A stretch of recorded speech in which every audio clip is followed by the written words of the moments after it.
Buna özüm yazgan yer bu ekensin indi bizden yaqtaşыбыз, bizden Sibay қаласында yaşap ijat ettiğisi Raul Bikbayev sözlerine Emine Apay Biktaşova yazgan yer.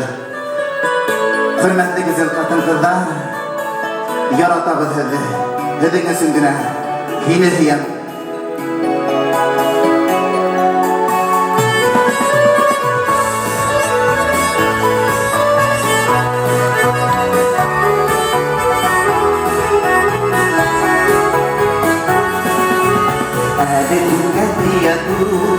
Ben ali başım tutalıyam, arıyorlarla kukasıyam, hileyam,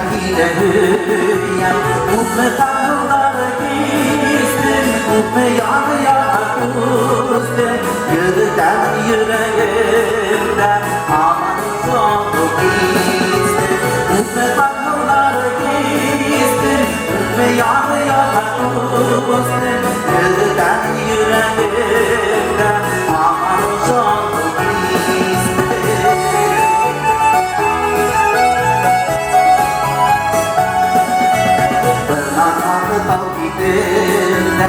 Kılarışıp siyerişen Muhtebiliyen aldırmış Baynar bizi yıkadışen Utme tanrıları gizdim Utme yanıya kustum Yürüden yüreğimde Amanı çok gizdim Utme tanrıları gizdim Utme yanıya kustum Yürüden yüreğimde amanı çok gizli.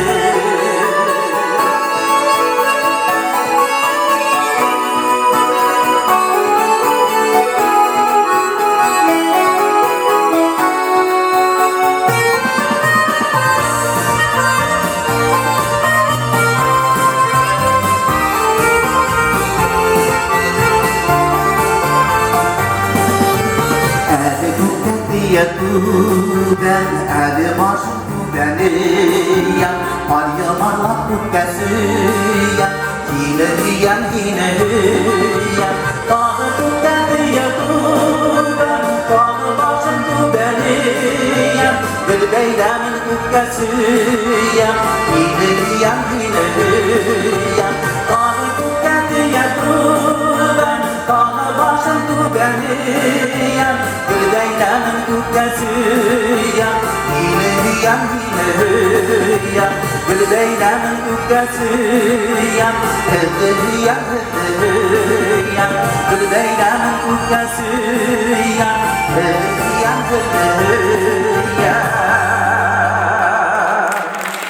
Yaratar nedir? Bayramlar.